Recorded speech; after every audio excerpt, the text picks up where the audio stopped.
Alrighty, welcome everyone. I'm Teeaboo and I am here for treasure hunting. It's Wednesday and I'm going to hunt some treasure.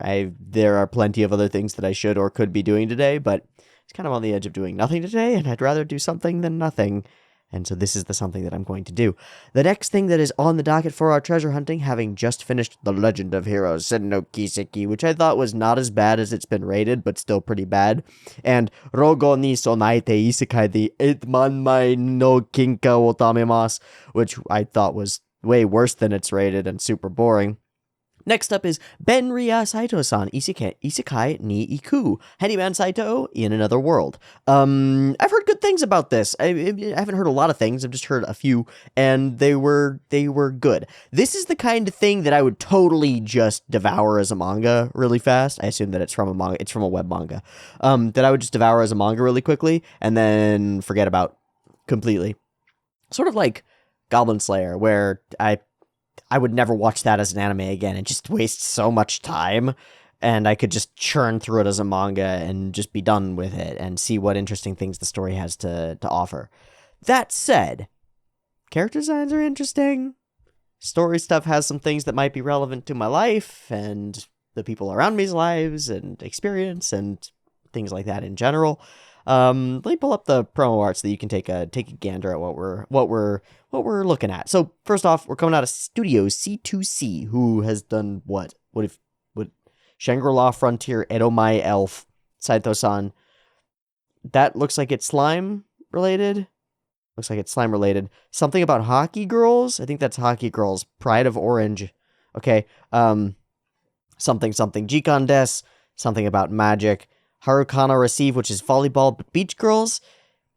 Itori Bocchi no Maru Maru Sekai, which was fun a long time ago. Aquarian Logos, a whole bunch of things that are like way older.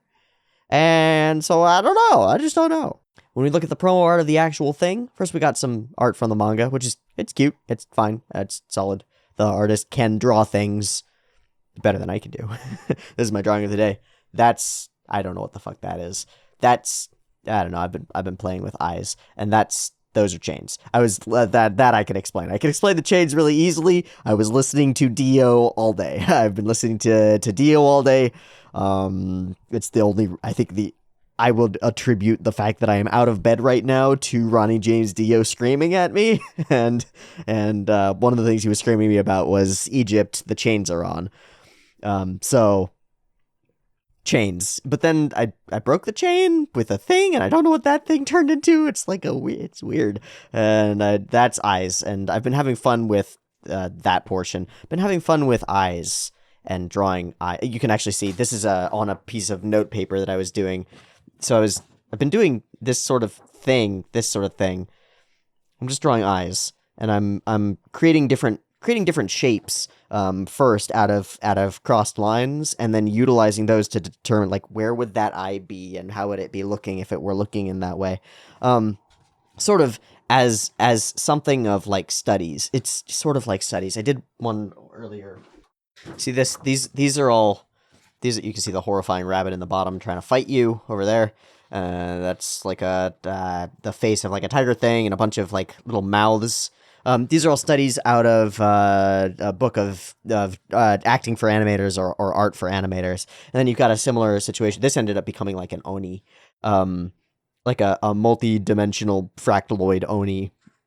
Weird. Anyway, I've been drawing a lot of eyes and allowing eyes to happen. So that's what's going on over there. And then there are chains over here. And then that's a J. And I think that's JoJo, but I don't know what the fuck I was doing over here. It definitely, I ended up using an Iraqi style nose, but the fuck is that? And I don't know. Anyway, so clearly this artist can draw better than I can, which is great, and not a high bar. Okay, we move along. So character designs have been converted and look like generic anime characters more than anything to me here. The color and tone of it is less bright and like fluffy than a lot of isekai. For example, if we go to isekai in the world of the slow second life 30-year-old guy, this thing. So even though I think this is pretty trash looking, it's very colorful, red and blue and pink and red and orange and titties and big old titty. Okay, and titty. Okay, point made. This is very restrained. inside a dungeon. They're dungeoneering, it looks like, based in like traditional fantasy gaming more than I would expect it to be based in like fantasy archetypes. That sort of a vibe. It's a little bit muted. It's a little bit more restrained. And here we get a bunch of more characters. So we got a hard classic, which is a twin-tailed tiny Reen alike, who's not Reen, I know, but twin-tailed Reen alike with a giant weapon, right? So this is oh shit, what's the Symphogear character with the big thing? It's one of the alchemists. Prelati, yeah. So Prelati with the giant, right? And that it's an archetype. It's a thing. It's, you know, you get the tiny character and you give him a big weapon, and it's like, hey, it's funny or something. It's something about it gives us the wibblies. Got what looks like a large dudekin over here who's a big boy, but he seems to be carrying a staff. So interesting. So I get the feeling that we're going to be doing a lot of swap ups of archetypes, and things are not quite what they would seem. The only one that you know, the priestess in the back seems to be normal-ish priestess. The elf up here has claw things, so an elf rogue of some kind or something like it. The only one that seems to really fit the real classic, is the old man wizard. And then we've got the baller in armor female big sword. So guts, big sword, takes off of the Fate Arthur archetype to some extent. It doesn't feel like it's playing with them too much, but playing with them enough, you know? It's just messing around with expectations a little bit. And we'll see how much our expectations get messed with over the course of the show / episode. If I guess, this is about a handyman who's, you know, not well appreciated in the modern world and gets more appreciated in the other world. And I expect that he'll be more appreciated there because he knows how basic things work and stuff. The question with any sort of show like this is, does it work? Like, it's not about whether the premise works. The premise can be anything. It doesn't matter. It's not about whether the characters are specific archetypes that you recognize or don't recognize, or are what you expect, or mess with your expectation. It's about the individual instances. Does this scene function as a funny scene? Does this scene function in terms of getting me character development and making me feel empathy with the characters at least a little bit? Does this introduction of a different character make me intrigued by that character and want to know what's going on in their off-screen life? Does this moment work? Because if you string together a bunch of moments that work, suddenly you come out of the show going, well, the whole thing worked. How cool is that? And if you string together a bunch of moments that kind of make you go, or sort of make you go, and then the whole thing you come out of the show and you go, well, I don't really like it. And you might, you know, often will justify that not really liking it by going back to those other things, like, well, the characters are all just sort of things that I've seen before, twisted a little bit, and I don't like it. Or, yeah, I guess the flow of the thing didn't really work for me, but what's really going on very often is that the quality of the writing in the individual moments, the individual instances, isn't landing. And so you come out of it with this impression, ill-formed, that you didn't care for the thing. But it's really hard to pin down why that was. My expectation is that, regardless of the trappings, regardless of the isekai world or any of the things that'll feel normal or feel familiar or feel maybe trite or played out or overdone, I'll bet that the individual interactions between characters have a spark of life to them, have something to them that I will find compelling. At least that's my hope. So let's go ahead and dive on into Handyman Saitou in Another World and see if I am way completely off the mark. Because I probably am completely off the mark, but I'm here to enjoy the show, and I'm hoping that it gives me plenty to enjoy. So, episode 1 of Benriya Saitou's Isekai ni Iku. Let's watch a boy get murdered. I mean, die in an accident and be pushed off to another world. All right, 2 versions, picture in the description, timer on YouTube, Patreon in the description, beep beep timer.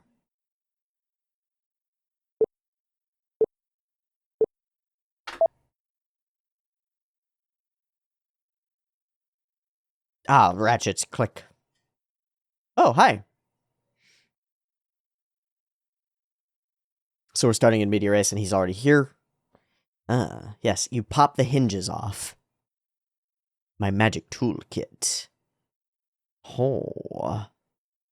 That's this, all the lighting has been gorgeous.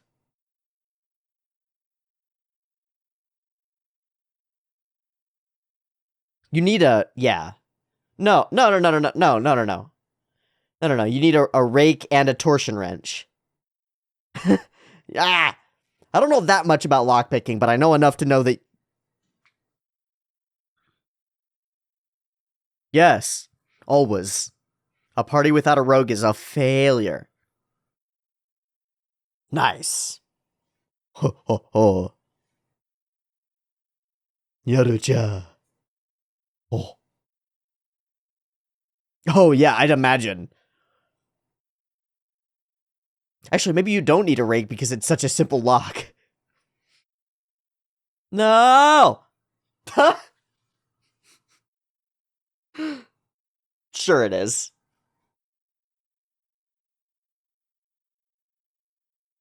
Oh, arcane lock.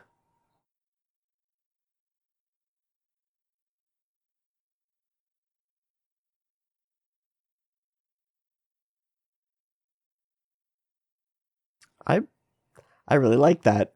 Things to steal for my D&D campaign. A door behind another door. Please tell me there's another... No! And another lock on top. Ominous vibrations. And we're focused on this, the armored female character who's, like, hasn't really said much. Is just watching and judging. Saitou feels fulfilled. Oh, he's doing stuff. Oh. Mm-hmm.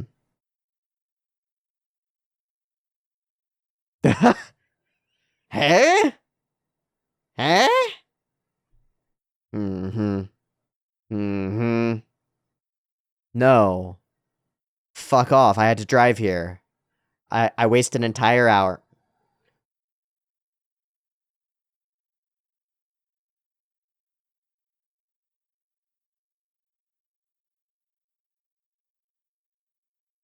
That was great looking. Oh, it's a mimic! Oh! Well, that looks great. Big sword. That's super cool! That's super cool! I was gonna comment on the drawing it off the back thing, but it doesn't have a draw off the back. It's like scissors where they click together.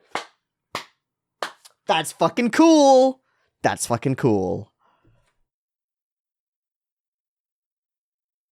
Alright, it got me. I think it got me. I think the show got me. Shit. God damn it. Fuck! Oh. Oh, yeah. Close. Too close.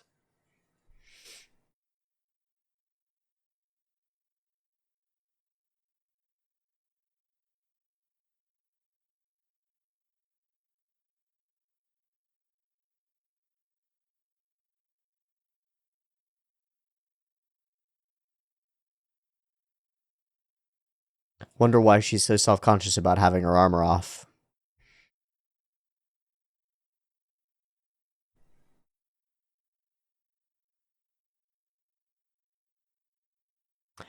Odd jobs, any of them.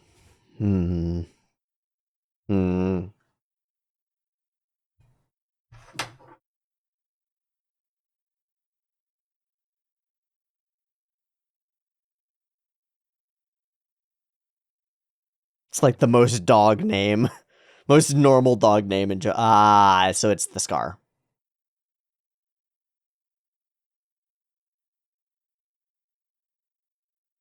Seeds of romance. Potential. Cute little wibblies. Ah, the senile wizard.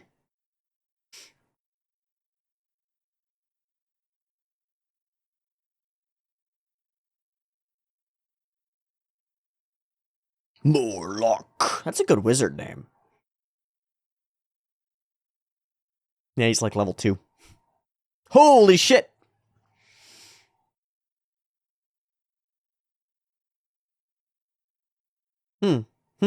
Hmm.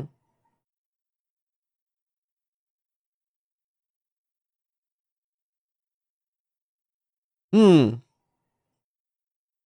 Hmm.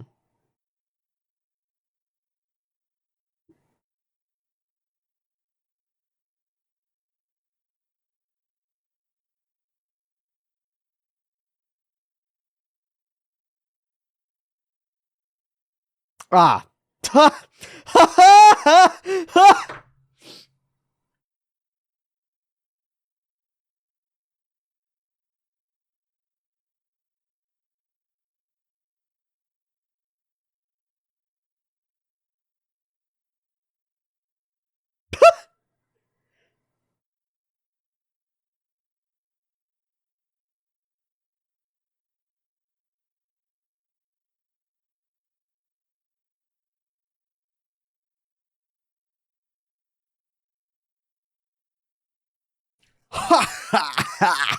Very animated. I like it.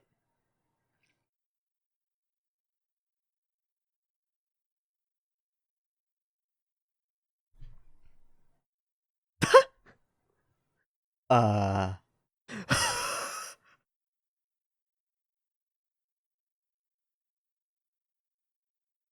just in a different place. Beautiful.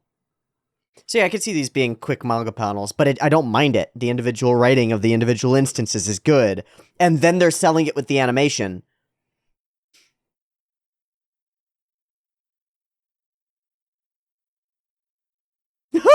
Hey.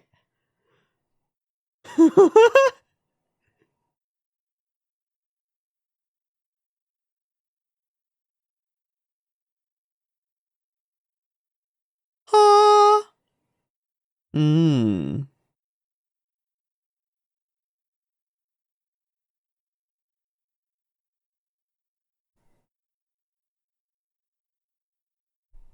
Oh.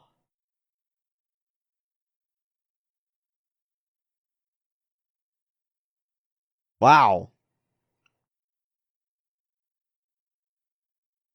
I didn't realize as we panned up what the joke was there. It's precious. uh, uh, yeah, it seems like you might know.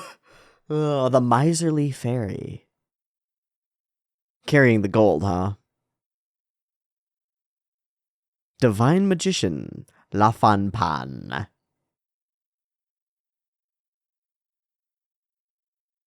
Thanks, cleric.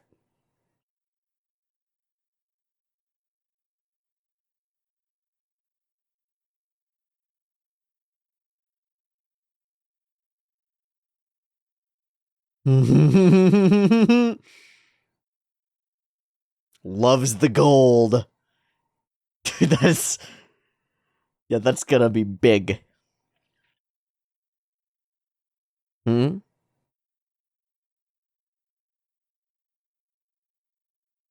You can't? They're gold coins?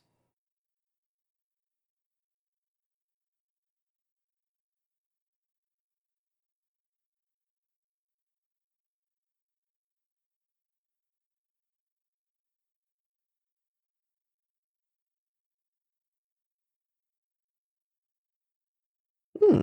A spacious wing backpack. Ija. No, you gotta charge. Yeah. We just had this conversation in the real world.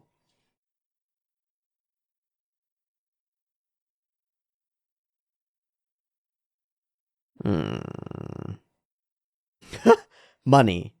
Money. Ah!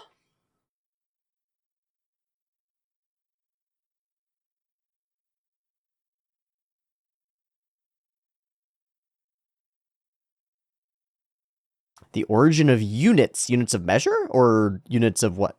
Oh, yeah. What's a centimeter? What's a millimeter? Thank God all his shit is with him. God.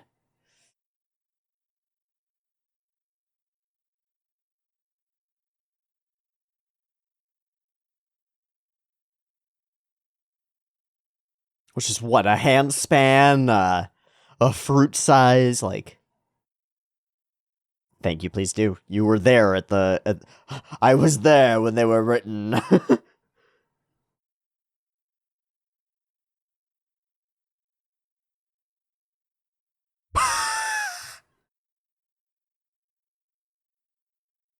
I see. And so he founded his...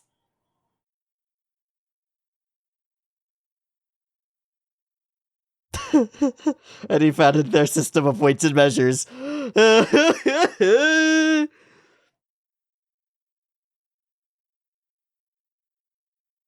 Oh. Yeah, that's...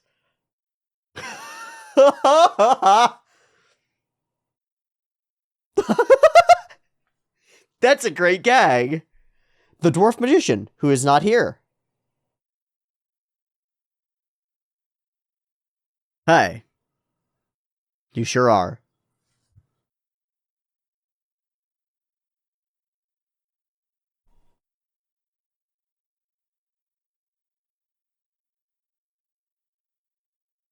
It's a unique strategy. So you're a masochist. So you're a masochist. So you're a masochist. Uh.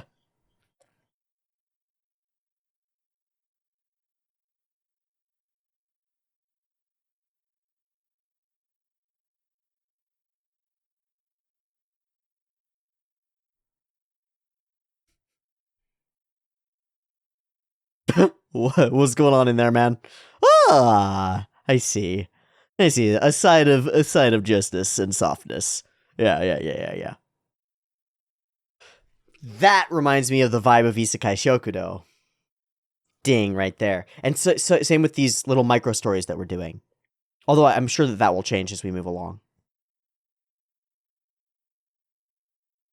Yeah, there she is. Frickin' twin tails.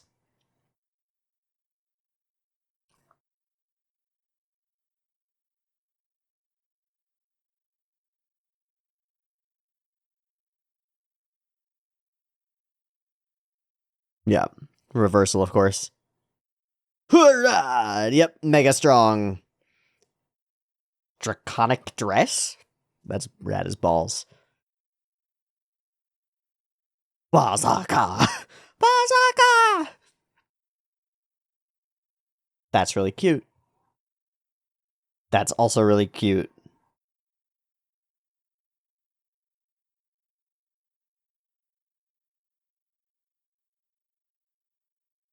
Oh, thank gosh. Not a base dick. Yeah, but they only have one dick. I hope. Oh, quite a suit of armor you have there. Uh-huh. Uh-huh.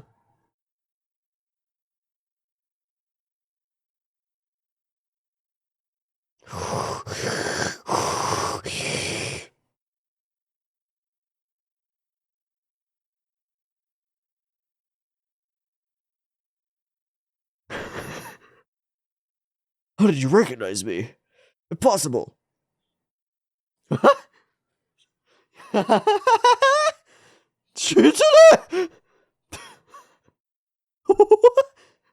little door slam was very cute too. Why, Ryelza? What was the point of that? Bright red. Very cute. Hmm.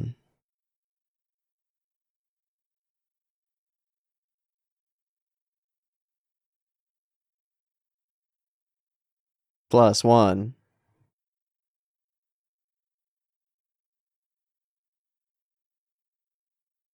Straight through the table.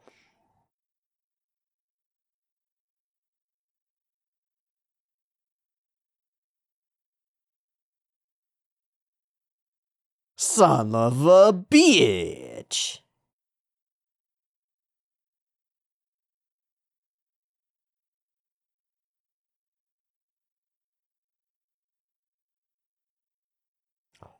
Oh.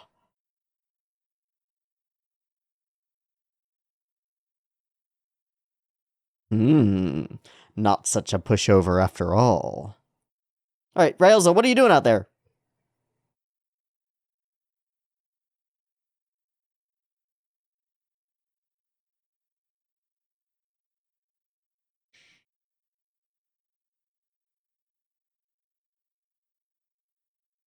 Oh god, he's forgetting. God damn it.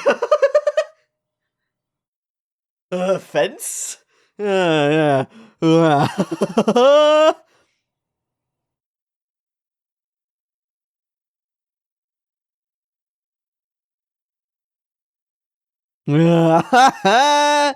Little monster.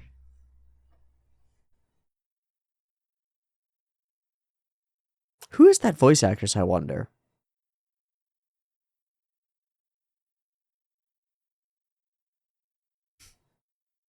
Hmm.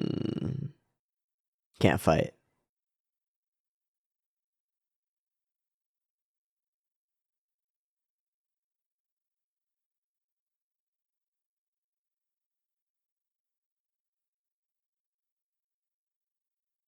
Zero aptitude. None. Very fun.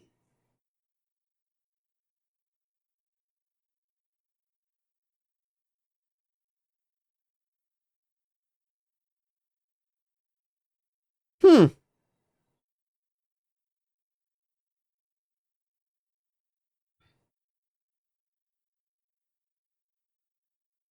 Very berserky.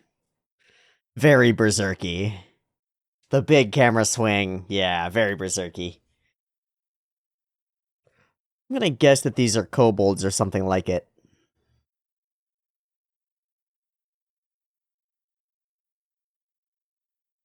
This is a perfect time for Fireball. Please don't forget the incantation. Good.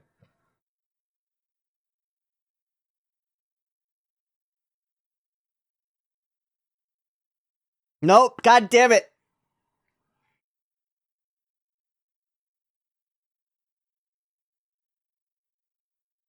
Ah!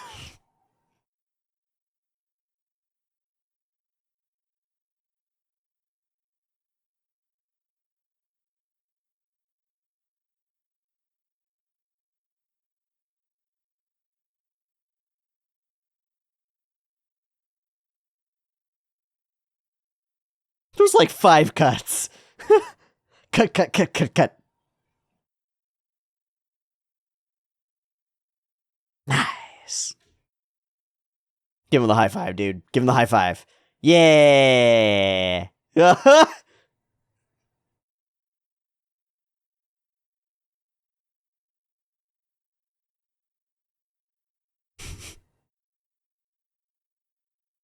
Hmm. Hmm. But he can memorize stuff. Yeah, that's useful. Yeah, it sure does. Senta?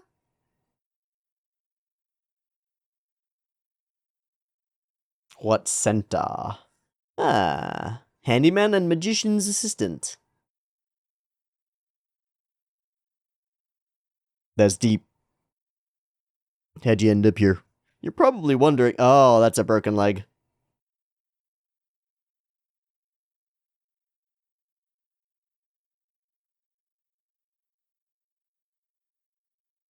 That is shallow water. Hmm.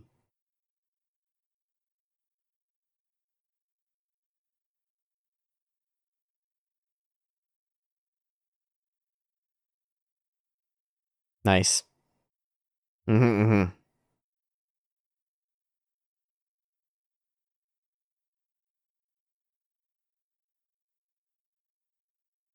Well, that's trap.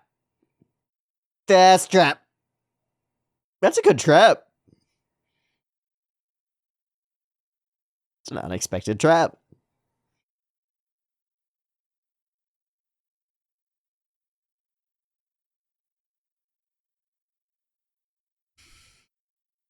What lives down here?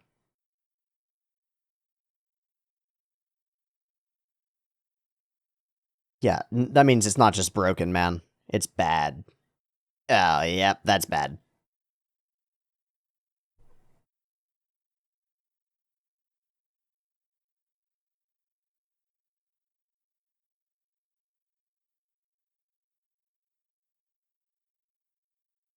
So there's no chance they'll come down here. Yeah. Stuck and stuck. I'm just a burden, right? They're gonna hit us with the emotional gut punch 1-2.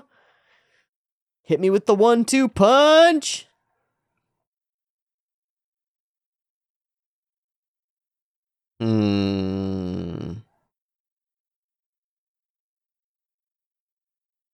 Ha ha. Hoo hoo.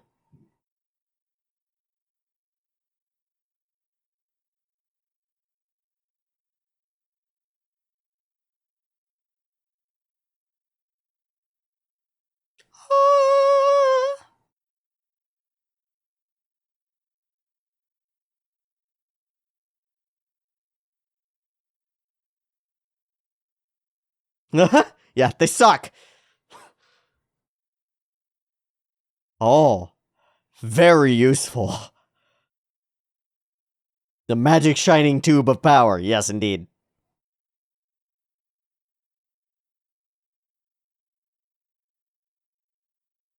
Yeah, we gotta get you out of here before we can healing magic it up.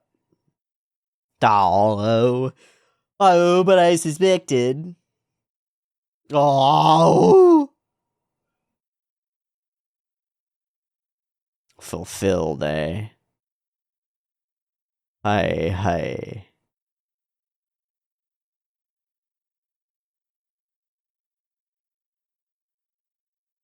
Hey, that was pretty good. That was pretty good. It was literally just vignettes. That was the whole episode, was just vignettes. Why does this always happen? I came up with a theory at the beginning that's like, it's gonna be the individual instances that matter. Whole episode is nothing but individual separated instances.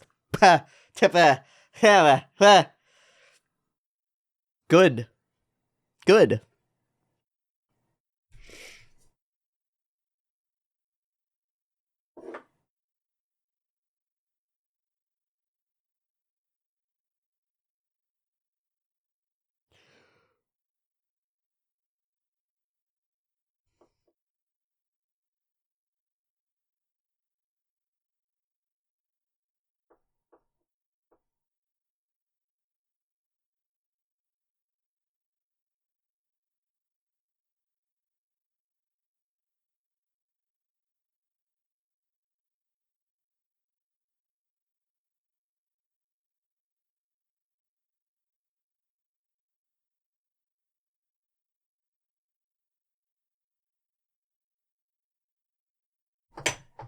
And Fiend.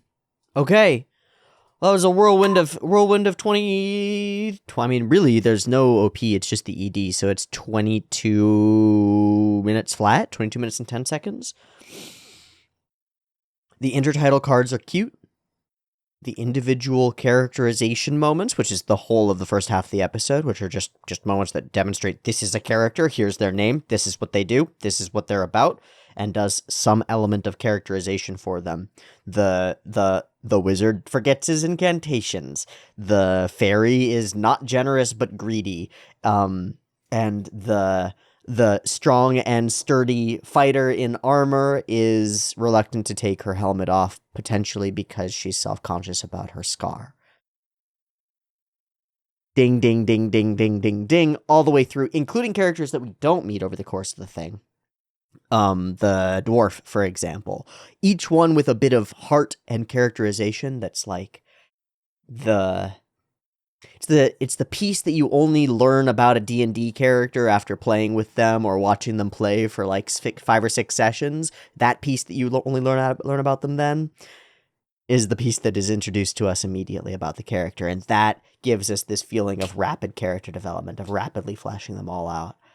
And each of the interactions that fleshes that out, that demonstrates it, does so in a compelling, simple, well grounded in fantasy and fiction and storytelling and all that jazz, but novel in its own right, different in its own right sort of way. And then the show actually looks good. It actually looks good. From the first moments, I mean, I think that they actually put the most effort by far into the very first moments of the show. I mean, you've got the fairy's wings going, the light is changing and shifting, and then you get this when he pulls out the locksmith's tools. There's very careful focus on all of them. There is a bit of sleight of animation going here when he whips this one out. Right, it's out before it's actually out, and it doesn't really disappear from the place. But it doesn't matter. There's the flickering light of the torches in the background that's superimposed over everything, across everything. The detail is present on everything. The texture work on all of the like old brass and wood and stuff makes it all feel relatively high fidelity. You know, not real certainly, but high fidelity. Like you're in a space of quality, like there's intent being put into the animation.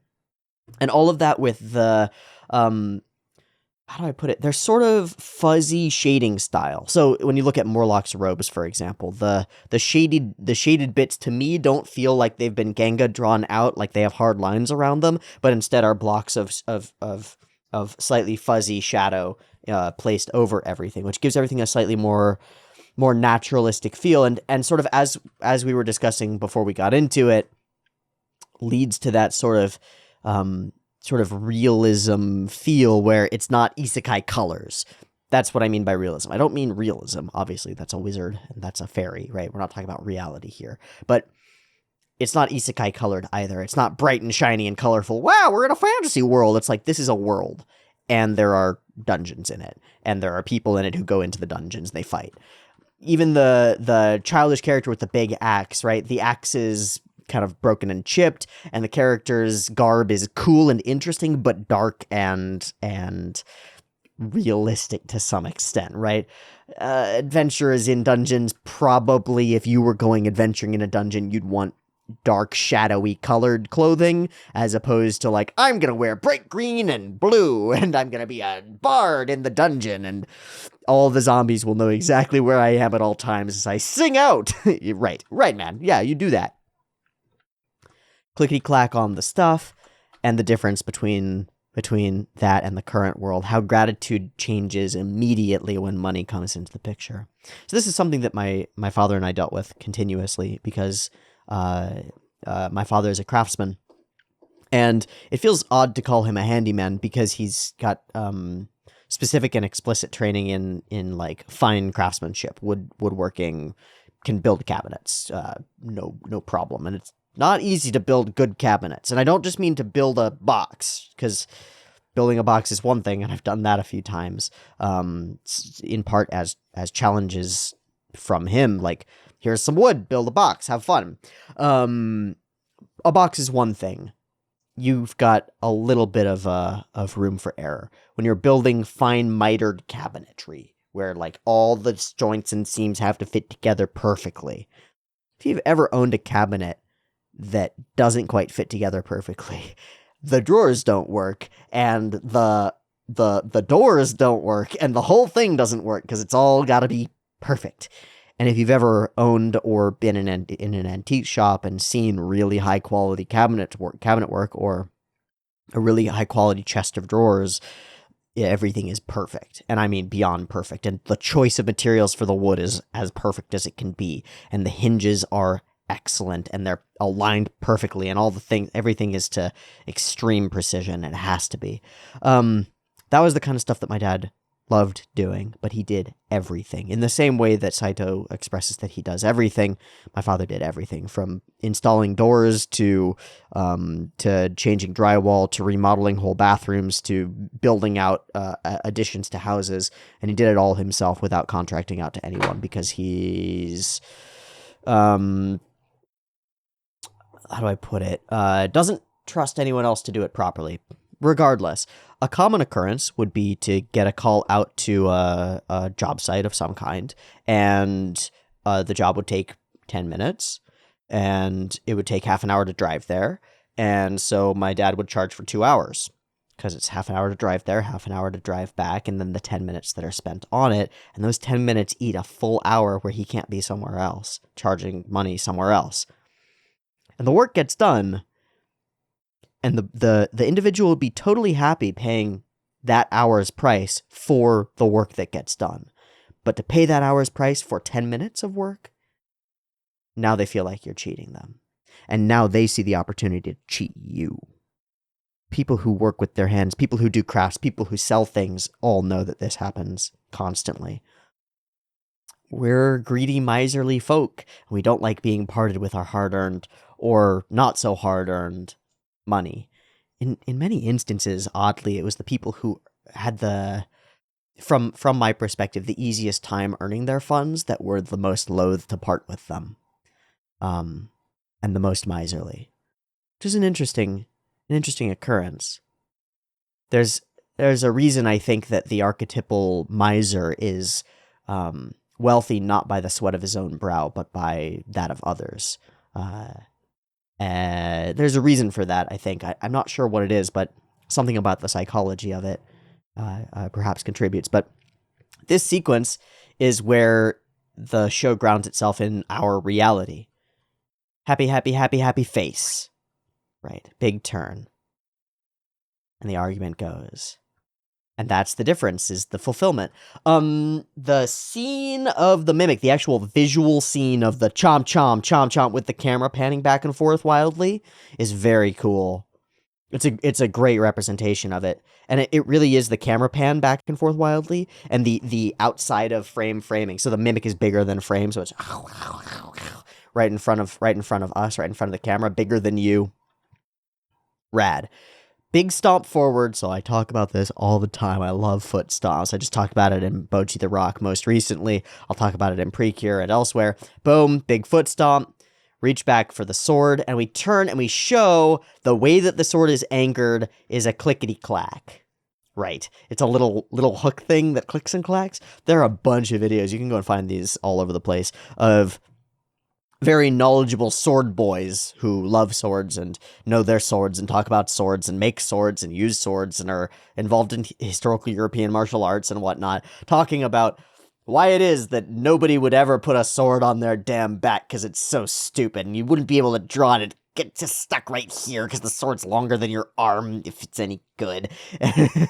and the author, I think, is aware of that, and so decided to have something a little bit different here, and I actually really appreciate it. It's super simple and super silly, but it got me. That's all I could say is it got me.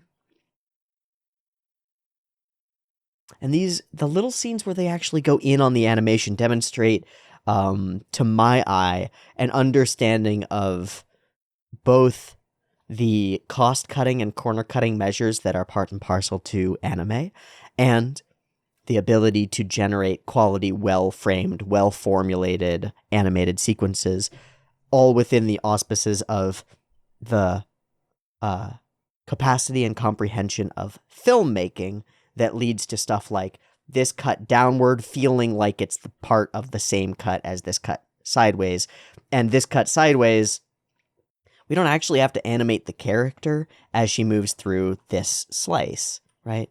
We just slice the sword down, and then in the blur moment, we cut out to it. Bam. And we pull out fast enough that it's just a still frame, really.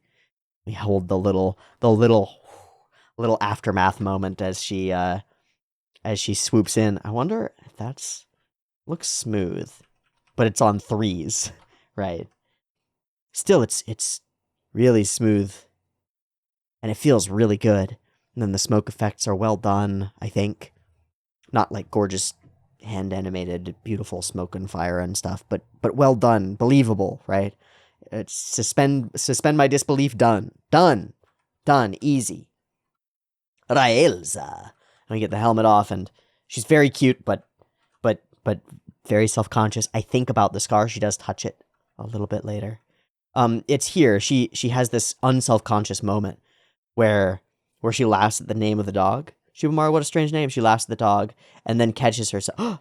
Oh, I'm not allowed to feel like that, almost, is the moment that she has. It's like, oh, I'm a woman of darkness, and only evil comes from me, and I am hard-boiled as can... Right, so you're not allowed to feel joy and happiness, I guess. but she self-consciously and accidentally does around him, and there's the foundation of our potential will they, won't they romance that'll, I assume, be woven throughout the rest of the show. I like these interframes, these frames in that are like, these are the cool characters, and then they reveal the actual nature of the character. You're like, oh yeah, that's a goofy wizard. But they're goofy in ways that I haven't quite seen before, and I like them. I like them. I like them. Accidentally teleporting inside the golem is a good gag, but the gag is really a sight gag as he flops around. And then a double sight gag as he comes in stomping skeletons down with the golem as it is.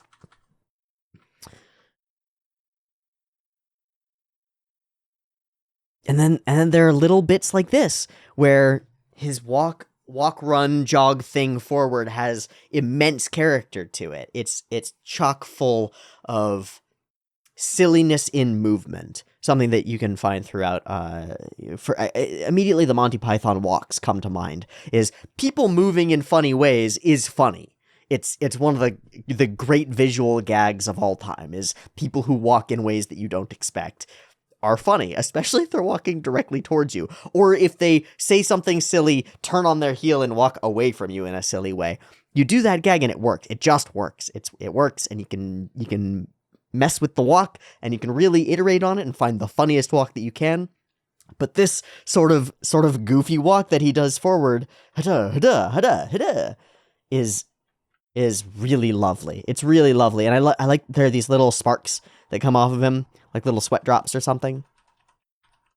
The little sparks that pa. I really like it. Super goofy. All right, zombies. Save the bikini armor, because it's what matters. Priorities.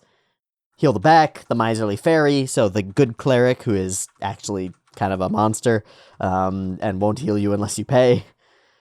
The story about the dick size is amazing. And the author has real humorous potential, like real humorous power, to make outlandish jokes land.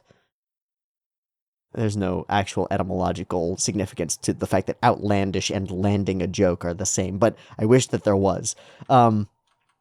And then there are the things that don't seem directly relevant to story, like your dwarf heavy tank, the way of the dwarf heavy tank, which I think had a verbal joke around the way of the tank, Senshado.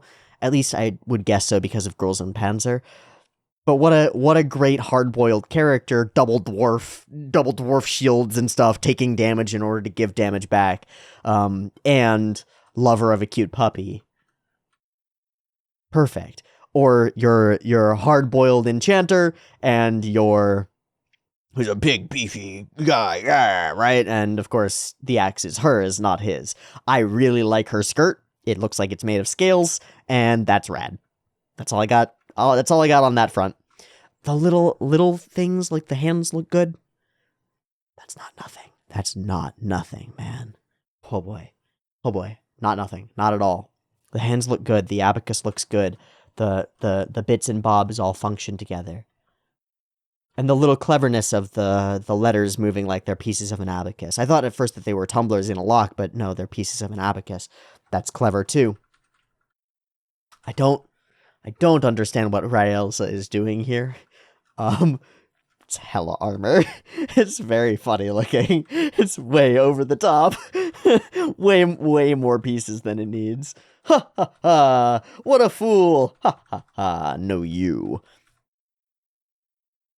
And, well, like many of us, Saito's greatest enemy in many ways is his own mind and his own willingness to believe himself worthless. Because the members around him don't see him that way, and we prove that immediately in the next scene, right? His ability to memorize the incantations is one thing, but the fact that they come after him and seek him out and save him, despite the hardship and despite all the trouble and all that stuff, is the proof that should be enough to prove things to him, but won't be. This big slice, that's with camera aligned with sword. This this is a Berserk reference. Even if it's not a Berserk reference, it's a Berserk reference. So that's the extent to which Miura has pervaded the imagination of the collective unconscious, is like, even if that's not a Berserk reference, and if the author was like, no, it's explicitly has nothing to do with Gut swinging a big sword through a big crowd of enemies, it's still a Berserk reference. Because it's exactly right. And because of the number of times that Miura puts his frame or camera on the blade as it chops through things. Well, if you are the one who does all of the exploration of the territory of big sword chop through enemies, people are going to use what you've created, whether they mean to or not. So, down into the depths he goes. Sad, sad, sad. And all we need is the littlest flash here. If you don't like it, quit. There are plenty of people to take your place. And then, of course, there's the turn moment, and everybody's had a friend or a relative or a boss like this who just treats you like shit and turns and is doting to the customer. Oh, yes, oh, yeah. Oh, that fucking ass, right? It's the worst because it's the false-facedness that's really the indicator of how you're going to be treated as you move forward, and it's not good. It's not good. So, the story says being in a different world would be better, wouldn't it? And I don't know. I've got my gripes with isekai as a genre, and part of my gripe with isekai as a genre is like, well, but there is this world, and it's what we've got, and maybe treating it like it's worthwhile to be here is the way to go. But then using the narrative of getting killed and going somewhere else as the idea of a dramatic shift in character, a dramatic change, or a dramatic change in circumstance that allows you to realize that your internal state, your abilities, your capacity is valuable. You just need the right outlet for it. Seems correct to me, and that seems like good story. So I don't mind it in this circumstance, and in fact, I quite like it because it's generated a show that I've actually enjoyed, and I mean really enjoyed, and unselfconsciously so, and like, I'm not having to, not trying to enjoy it. I don't know how to make that make sense. It's like, I don't have to bend over backward to make myself accept the premises of the show and whatnot. I'm down for the premises of the show, and I like the way that they're being explored, and I like the direction that it's taken with these short vignettes and cute little stories. It, again, reminds me of Isekai Shokudo, which doesn't try to tell a grand sweeping narrative, but instead tells these very small individual personal stories. And I like that kind of storytelling. I like those little personal stories about these individual characters living their lives. They feel real to me, and that's good. And that's good. And that's the one for the day. That's the thing that's the recording. There you go. Thanks, Ronnie James Dio. totally relevant. Thanks for getting me out of bed, Ronnie James Dio. I appreciate it because it has let me see an enjoyable piece of media. Benriya Saitou-san, episode 1 kills it, I think. I'll probably watch the rest of this on my time off and just chug it. And churn through it because it's fast fantasy, and that's good. Yeah, good. I'll wrap there. Thanks for watching. I hope you enjoyed this reaction and the episode itself, and I'll see you for more treasure hunting. Peace.